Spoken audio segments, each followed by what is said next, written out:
안녕하세요. 정현의 가업승계 소장 정선입니다. 자, 오늘은 자녀에게 효과적으로 부동산 승계하기. 부동산 다들 관심이 많으시거든요. 자, 그 중에서도 가족법인을 활용한 부동산 승계라는 제목으로 대표님들께 유익한 정보 드리도록 하겠습니다.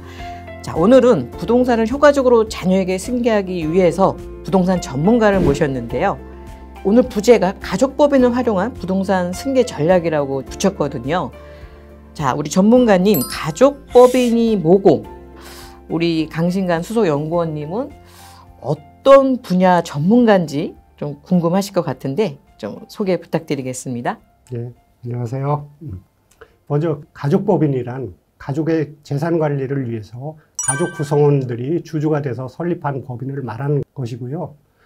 사실 법률 용어는 아닙니다. 흔히들 가족법인이기 때문에 저도 같이 하는 것이고요. 사실 우리나라 100만 중소기업 대부분은 가족법인입니다. 아버지가 창업자로서 기업을 설립하시고 엄마, 자녀들이 주주의 형태로 참여하고 있습니다. 저는 수년간 중소기업 컨설팅 현장에서 여러 대표님들에게 가업승계, 잉여금 엑시트 전략 등의 컨설팅을 해왔습니다. 그런데 대표님과 법인과 부동산은 뗄래야 뗄 수 없는 사이거든요. 그래서 제가 중개사 자격까지 취득하게 됐고, 제가 중개해드린 대표님들 여러 계십니다. 네, 혹시 얼마나 오래 하셨는지 좀 여쭤봐도 될까요? 법인 컨설팅은 한 7, 8년 했나요? 네. 중개사 자격증은 한 3년, 4년 정도 됐습니다. 아, 그러면은 원래 그 부동산 중개사로 시작하신 건 아니고, 법인 절세나 대표님들 도와드리는 일을 하다가 부동산이 중요하다. 그래서 좀 이 자격을 따신 건가요? 네, 그렇습니다. 아, 진짜 열심인 우리 연구원이시네요. 네. 감사합니다. 네. 자, 가족법인이, 그러니까 법률적 용어는 아닌데, 그냥 우리 편의상 가족 주주여서 가족법인이라고 부른다. 이렇게 이해를 하시면 되겠네요. 네네. 네. 근데 우리나라 아까 100만 기업 중에서 대부분이 다 가족법인이다. 상장이나 IPO를 염두에 두신 기업들이 아닌다면은 대부분 비상장 주식, 우리 흔히 얘기하는 네. 그거를 향유하는 대부분 중소기업들은 사실 타인으로부터 투자받을 일이나 어렵죠. 인터페이스 네. 할 일이 없죠. 네. 우리나라 100만 기업 중에서 4%가 안 되죠, 상장 기업이. 나머지 90% 이상 훨씬 더 많은 회사들은 비상장인데, 비상장은 가족 주주가 많다. 이렇게 좀 정리를 하면 될 것 같고요. 자, 그래서 가족법인이란 가족의 재산 관리를 위하여 가족 구성원들이 주주가 되어서 설립한다고 말씀을 해주셨는데, 자, 유독 부동산만이 승계의 대상인가요? 아니면 다른 재산들도 있는 건가요? 대표님들이 어디선가 이제 들어보셨겠지만 우리나라는 유독 부동산을 좋아하시는 것 같거든요. 자, 우리나라 자산가들이 왜 이렇게 부동산을 좋아하는 건지 좀 궁금하거든요. 사실 투자는 개인 성향이고요. 부동산 이외에도 주식, 예금 등 투자처는 상당히 많습니다. 그렇죠. 어떤 분들은 현금으로, 아직도 현금으로만 보유하고 계신 분들도 계시기도 하고요. 근데 우리나라는 70년대, 80년대 고도성장기, 고인플레이션 시대를 겪으면서 부동산만이 거의 유일하게 가치를 보존하고 추가 수익을 창출할 수 있는 그런 수단으로 여겨져 왔거든요. 우리나라 부자들이 부동산을 좋아해서가 아니라 부동산을 투자했기에 재산을 형성할 수 있었다 하는 원인과 결과를 거꾸로 해석한 내용입니다. 그러니까 부동산을 좋아해서 투자했다기보다는 결과적으로 보니 부동산에 투자하신 분들은 그래도 잃지는 않고 최소 그래도 본전 이상 다 자산을 형성하셨으니까 계속 그래도 부동산만한 게 없다. 계속 재투자가 이루어지고 해서 대부분의 자산을 부동산으로 소유하게 되신 거네요. 그러면 자녀에 대한 승계를 말할 때 대표님들이 이제 증여, 상속 같은 것 같기도 하고 다른 것 같기도 하고 이 두 가지의 이 차이는 어떤 게 있을까요? 증여와 상속은 사실 동일한 세율 구조를 갖고 있고 유기적으로 연계된 부분이 많기 때문에 상징법이라는 동일한 세법의 그 지배를 받고 있습니다. 짧게 말씀드리면 같은 금액, 예를 들어 20억 원이라는 돈을 자녀한테 준다고 했을 때 이때는 증여보다는 상속이 일반적으로 유리합니다. 유리한 이유는 뭘까요? 왜냐하면 증여의 경우 아시다시피 자녀는 5천만 원. 성인 자녀 5천만 원 공제. 예, 배우자 같은 경우는 6억까지 공제, 즉 세금이 없는 데 비해 상속은 기본공제 5억에다 배우자가 있을 경우에는 5억에서 30억까지 그 공제를 해주기 때문입니다. 공제 금액이 상속이 훨씬 크네요. 상속이 훨씬 크죠. 그런데 일반적으로 현실은 그렇지 않은 경우가 되게 많습니다. 지금 말씀드리는 20억 원의 자금을 자녀한테 지금 주는 것, 즉 증여를 지금 증여를 해주고 그러면 자녀는 그 투자 수익과 운용 수익을 향후 얻게 되지 않겠습니까? 그렇죠. 네. 근데 상속은 그 투자 수익과 운용 수익을 부모님이 돌아가실 때까지 계속 향유하시는 거거든요. 그러다가 돌아가실 때 한꺼번에 물려주시는 부분인데 이를 시뮬레이션을 해보면 일반적으로 증여가 상속보다 유리한 경우가 더 많습니다. 그래서 사전증여 이렇게 하는 것이고요. 그래서 이를 일반화해서 말씀드리면 부모의 기대여명이 길 경우, 즉 부모님이 오래 사실 것 같고 갖고 계신 그 재산의 가치가 향후 상승할 걸로 예상이 된다 그러면 상속보다는 증여로 가시는 게 유리하다 말씀드릴 수 있겠습니다. 네, 여기서 핵심 포인트가 부모님의 기대 연명이 길 경우네요.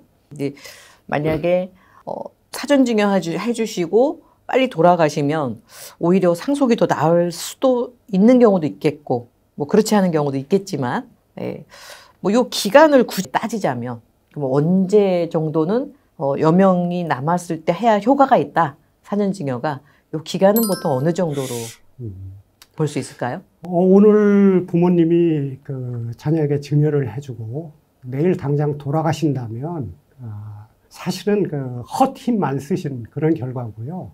그 효과를 좀 보시려면 아시다시피 증여는 10년 합산 구조 이런 식으로 돼 있기 때문에 적어도 10년 이상은 좀 넘게 생존을 하셔야 그 효과를 보실 수 있다고 말씀드릴 수 있겠습니다. 세금 측면에서는 상속이 발생하면 10년 안에 증여한 거를 다시 합산을 시키니까 적어도 10년 이상 사셔야지 어떤 세금적인 효과가 좀 있다. 네, 그렇게 이해를 그런 하셔야겠네요. 있고, 재산의 가치가 향후 상승이 되어야 되겠죠. 가치가 그대로 있다든지 인플레이션 등의 영향으로 오히려 가치가 하락하는 구조다 그러면 갈수록 가치가 떨어지는 재산을 굳이 넘겨줄 이유는 없을 것 같습니다. 네, 그 사전증여의 포인트는 기대 여명과 자산 가치 상승 이 두 가지를 좀 보셔야겠네요. 네, 그렇습니다. 근데 실무적으로 저희가 이렇게 컨설팅을 하다 보면 진짜 오늘 내일 하시는 경우도 있으시거든요, 회장님들이. 그런데 사전증여를 해달라는 분들이 있어요. 그래서 그러면 손해신데 세금 측면에서는. 그런데 이런 의지가 있으시더라고요. 미리 지정해서 세금은 좀 덜 이익을 보더라도 어떤 자산에 대한 정리를 해주시려는 의도들도 있으신 것 같아요. 그래서 참 이 증여 상속이 한 가지 두 가지 따질 게 아니네요. 맞습니다. 여러 가지 측면에서 보면서 이거를 적정한 시기를 잡는다는 게 굉장히 중요할 것 같습니다. 그런데 뭐 사전 증여를 하면 짧은 시간에 승계 구조를 완료한다는 부분은 평생을 이루어진 가업인데요.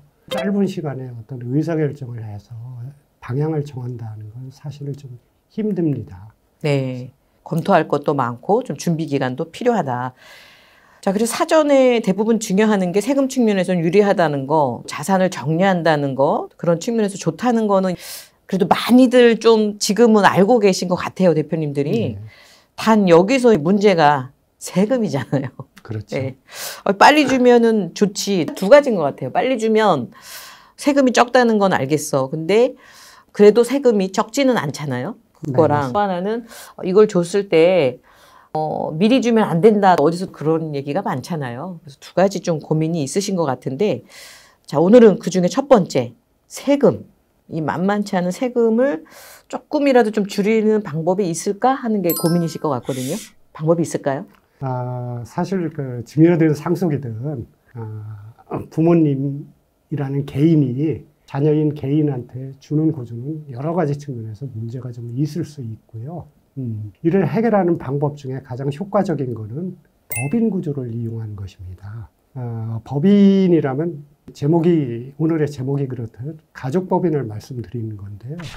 다음에 그림을 보시면 부모의 자금을 자녀가 그 효과적으로 활용하기 위한 가족법인의 개념을 설명하고 있는 그런 내용입니다. 먼저 부모, 자녀가 주주가 되어 법인을 설립합니다. 그래서 가족법인이라고 불려지는 것이고요. 이렇게 설립된 법인에 부모가 자금을 대여해주고 가족법인은 자녀가 필요한 자금을 자녀에게 빌려주는 것이에요. 이때 자녀는 당연히 돈을 빌렸으므로 가족법인에게 이자를 지급해줘야 되는 것이고 가족법인 역시 부모에게 이자를 지급해줘야 되는 게 맞는데 이때 이자를 지급하지 않아도 됩니다. 이자를 지급하지 않아도 된다는 게 가능한가요? 네, 가능합니다. 돈을 빌려놓으면 이자를 줘야 되잖아요. 가능합니다. 네. 네. 사실 부모의 입장에서 내가 내 이자 안 받겠다는데 누가 뭐랄 사람 아무도 없습니다. 다만 이때 상대가 법인이기 때문에 가능한 것이고요. 우리나라 법은 개인보다는 법인에 대해서 관대합니다. 그리고 그 금액도 무한정 가능한 게 아니고요. 현행법 기준으로는 20억 원 정도라고 보시면 되고 그 금액이 넘게 되면 자녀는 국가에 증여세를 추가적으로 납부해야 됩니다. 20억. 그러니까 개인으로는 안 되지만 부모님이 자녀의 법인에 20억까지는 빌려줄 수 있다. 근데 20억까지는 부모가 이자 받기 싫으면 안 받을 수도 있다. 네, 네, 여기서 추가 어떤 증여 의제나 이런 부분은 발생하지 않는다. 그렇습니다. 네. 20억이면 대신에 네. 가족법인으로부터 돈을 빌린 자녀는 꼬박꼬박 이자를 갚아야 됩니다. 그러니까 부모님이 가족법인, 자녀법인에 돈을 빌려줘서 이자를 안 받는 거는 괜찮지만 그 돈을 자녀가 개인적으로 빌려가면 그때는 법인에 이자를 내야 된다. 그때는 자녀라는 개인이 돈을 빌리는 거이기 때문에 회사에서 돈을 빌려간 거죠. 예, 네. 그때는 그 이자를 갚아야 되는 것이고요. 그 이자율이 현재 기준으로는 연 4.6%입니다. 왜 4.6%냐면 어려운 말로 특수관계자 간 자금거래에 따른 인정이자율이라고 이렇게 불려지는데요.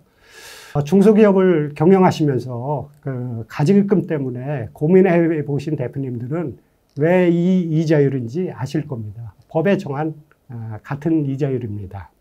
이렇게 해서 법인에 쌓인 돈과 다른 사업을 통해 얻은 그 이익에 대해 법인은 국가에 법인세 형태로 이렇게 납부를 하면 되는 것이고요. 법인에 남겨진 세금을 내고 남는 돈은 주주인 가족 구성원들에게 귀속이 되게 됩니다. 네. 실제 이제 실무적으로 훨씬 더 복잡한 부분이 좀 있기는 있겠죠. 돈을 아무한테나 빌려주진 않고 회사와 관련된 자, 역시 대여를 해줄 때도 회사와 관련된 자. 그래서 아까 가족 구성원이 주주인 법인이라고 말씀을 해주셨던 것 같아요. 자, 그러면 정리하자면 어쨌든 법인에서 빌려서 부동산을 구입하고 이런 거는 20억까지는 이자 없이도 가능하다. 이게 포인트일 것 같거든요. 물론 자녀가 개인적인 자산을 구입하려면 회사에서 돈을 빌려야겠지만 법인 자체에서 부동산을 구입하고 이런 것은 20억까지는 별도의 이자를 내지 않아도 법에서 인정하는 범위는 20억 정도다. 이렇게 기억하시면 될 것 같습니다. 자, 언뜻 그런 법인의 이자를 안 줘도 돼? 자녀한테도 그러면 그냥 돈 빌려주고 차용증 쓰고 이자 안 주면 안 되나? 이렇게 생각하실 수도 있을 것 같아요. 굳이 꼭 법인으로 해야 되나? 그냥 자녀한테 돈 빌려주고 이렇게 법인도 이자 안 줘도 되면 자녀도 이자 안 줘도 되는 거 아니야? 이렇게 생각할 수 있을 것 같거든요. 자, 이런 경우에 개인으로 했을 때와 법인으로 했을 때 그런 차이나 중요세 추징 이런 부분은 어떻게 될까요? 사실 위험합니다. 개인과 개인 간에 특히 그 부모와 자식 간의 어떤 그 특수관계자라는 그 법률 어려운 용어로 표현이 되는데요. 이때는 그 조금 의심거래에 대해서 과세관청이 그 감지를 하고 이럴 경우 바로 그 증여로 추정을 해서 증여세를 과세하게 되는 경우가 왕왕 있습니다. 물론 안 그럴 경우도 있겠는데 이 부분에 대해서는 단언할 수 없고요. 우리가 그 교통 위반, 신호 위반을 하고 속도 위반을 해서 카메라에 그 단속 카메라에 걸리면 과태료를 내는 거고 운 좋게 넘어가면 그 과태료를 내지 않고 넘어가는 경우도 있지 않겠습니까? 근데 요즘 그 과세관청에 그 가지나 세수 부족하고 이런 상황에서는 상당히 조심하고 특히 과세관청 시각에서 과세관청이 그 긴장하고 있을 때 그 긴장하는 부분에 대해서는 일반적으로 손대지 않는 게 합리적인 판단이라고 말씀드릴 수 있겠습니다. 그래서 부모 자식 간의 거래를 할 때는 웬만하면 증여 의제, 증여로 추정되는 부분은 피하셔야 될 것 같고요. 오늘 말씀드리는 부분에 있어서도 핵심적인 부분인 것처럼 상증세법에 적용을 받지 않는 그 가족 간의, 부모 자식 간의 그런 관계를 활용하는 전략이 굉장히 중요한 부분이고 바로 그거는 가족법인, 법인 형태의 가족법인을 활용하시는 겁니다. 어렵지 않게 가족법인, 법인이라는 것을 만드실 수 있습니다. 필요한 부분은 저희가 도와드릴 수 있고요. 그러니까 보통 일반인들은 법인하면 어렵게 생각을 하거든요. 근데 이런 가족법인은 뭐 설립이 그렇게 어렵지 않다. 그리고 전문가한테 맡기면은 아주 정확하게 설립을 해드리니까 크게 염려를 하지 않으셔도 될 것 같습니다. 자, 요새는 뭐 아파트 한 채도 20억이 넘는 경우가 허다하거든요. 자, 이렇게 20억이 넘는 경우에 어떻게 하면 좋을지 이렇게 좀 문의들을 많이 하시거든요. 자, 부모가 가족법인에 빌려준 돈은 그러면 빌려주면 갚아야 되는데 몇 년 안에 갚아야 되냐 이런 거를 물어보시더라고요. 네. 왜냐면은 당장은 못 갚잖아요, 자녀들이. 그래서 몇 년에 갚아야 되는 건지 혹시 안 갚으면 어떻게 되는 건지 세무조사 받는 거 아닌지 이런 걱정하실 것 같아요. 이런 부분은 좀 어떻게 되나요? 부모님이 누구한테 빌려줬으니까 당연히 받으셔야 되겠는데 부모가 자금이 필요하면 뭐 필요한 때 돌려받을 수도 있겠지만 사실은 평생 안 받으셔도 됩니다. 영원히 돌려받지 않으셔도 되는 부분인데요. 그러면 부모님이 사망 시에 상속 재산에 포함이 되겠죠.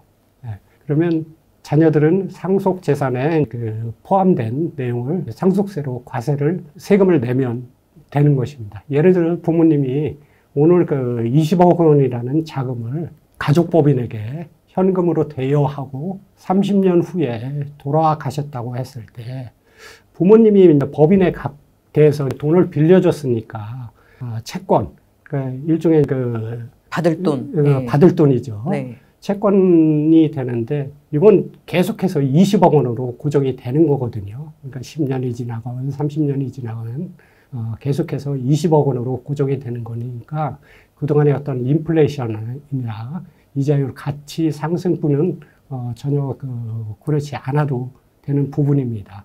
그래서 30년 후에 부모님이 돌아가시면 그 20억 원이라는 돈은 자녀들한테 상속 재산으로 상속인들한테 상속이 될 것이며 그때 자녀들은 이 재산을 다른 재산하고 포함시켜서 상속세로 납부하시면 되겠습니다.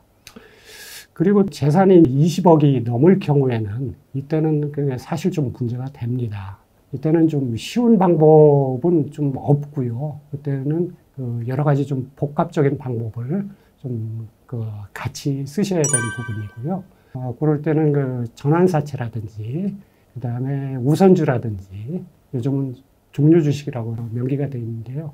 이런 걸 같이 혼용해서 활용하시는 전략이 좀 필요합니다. 네.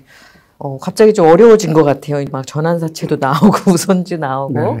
그러니까 어쨌든 20억까지는 비교적 좀 용이하나 이게 이제 20억이 넘어간다고 못하는 건 아니고 방법은 있지만 조금 더 전문성을 요하는 난이도가 있는 컨설팅 전략이 들어가야 되는 거네요. 지금 아까 말씀해 주신 게 법인이 20억을 자녀 법인이 빌렸어요. 그러다가 30년이 지나서 그때까지 못 갚았어요. 근데 돌아가셨어. 그러면 이것은 자녀가 어쨌든 법인으로부터 20억 받을 채권을 상속받는 거잖아요. 그러면 그만큼의 상속세를 내겠지만 대신에 법인에서 그 돈을 받을 수 있네요. 20억을. 받으실 수 있죠. 그렇죠. 이거는 그 이제 채권인 거니까. 예, 네. 부모님이 채권자의 지위가 자녀한테 상속되는 거네요. 채권자의 지위가 상속되는 거죠. 네, 그러니까 상속세만 내는 게 아니라 대신 20억이라는 채권이 생기는 거니까. 네. 여기서 가장 큰 메리트는 지금 20억 주고 투자해서 부동산 가치가 상승을 해도 추가 어떤 세금이 있는 거는 아니기 때문에 자녀에게 좋은 물건이 나왔을 때 투자할 수 있는 기회를 만들어주는 거잖아요. 그렇습니다. 아마 대표님들 보면 그런 문의가 많아요.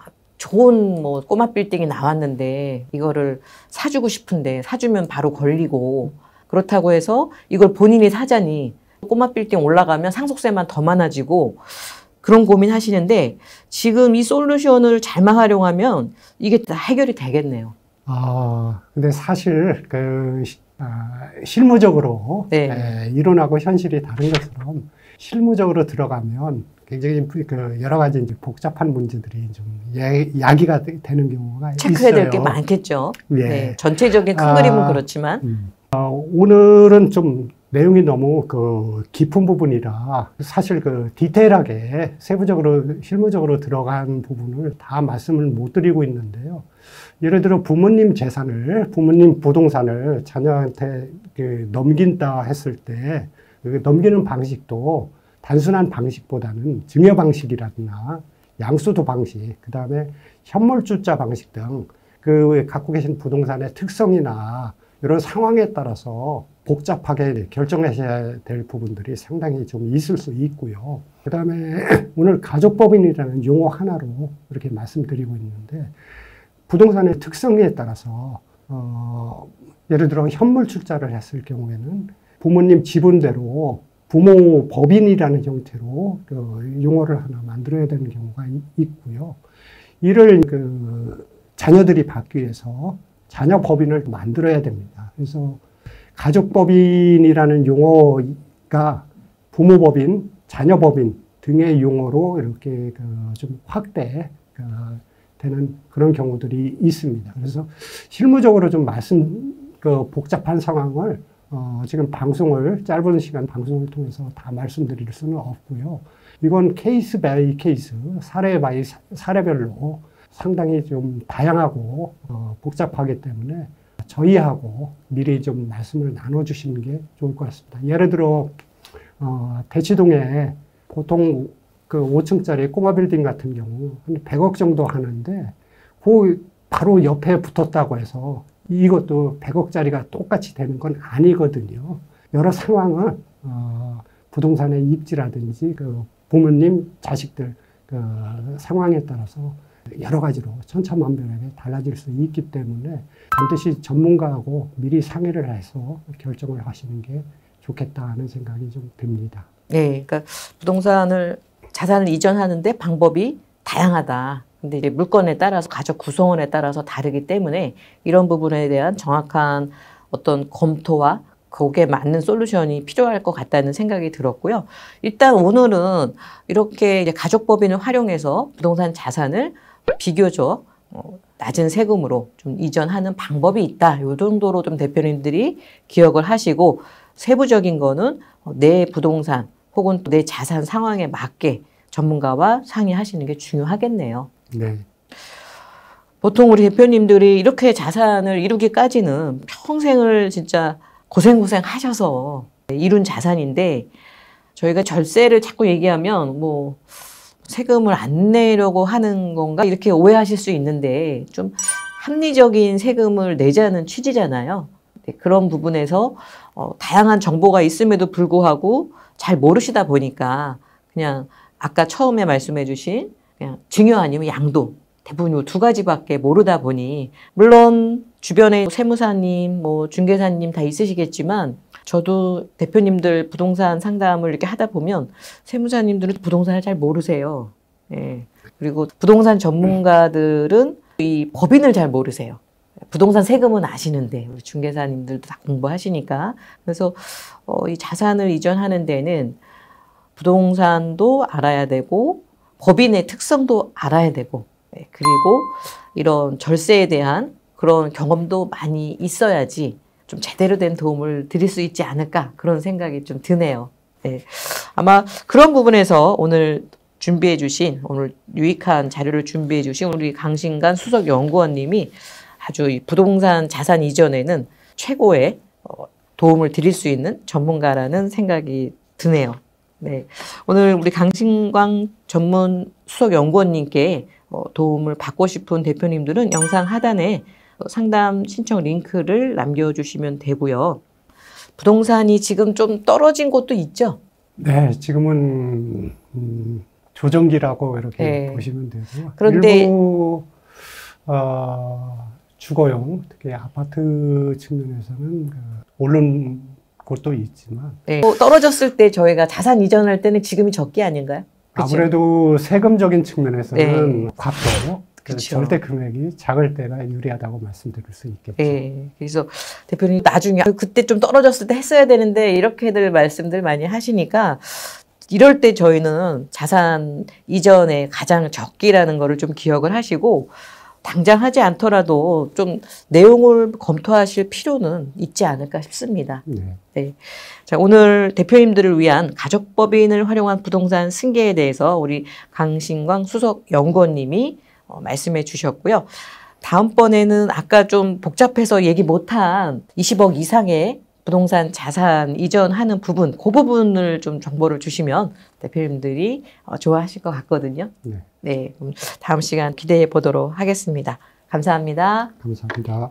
법인의 잉여금이 쌓일 때 가장 먼저 해야 할 일은 무엇일까요? 그것은 쌓여있는 잉여금을 안전하게 가져올 수 있는 절세 플랜입니다.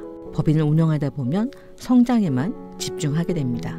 하지만 그것은 매우 위험한 일입니다. 왜냐하면 자산의 증가 속도보다 세금의 증가 속도가 훨씬 더 빠르기 때문입니다. 하지만 회사의 성장과 동시에 절세 플랜을 세운다면 세금 걱정 없는 자산가가 될 수 있습니다. 이것이 진짜 부자들이 자산을 지키는 핵심 노하우입니다. 진짜 부자들의 절세 노하우가 궁금하시다면 영상 하단에 설명문을 클릭해 주세요.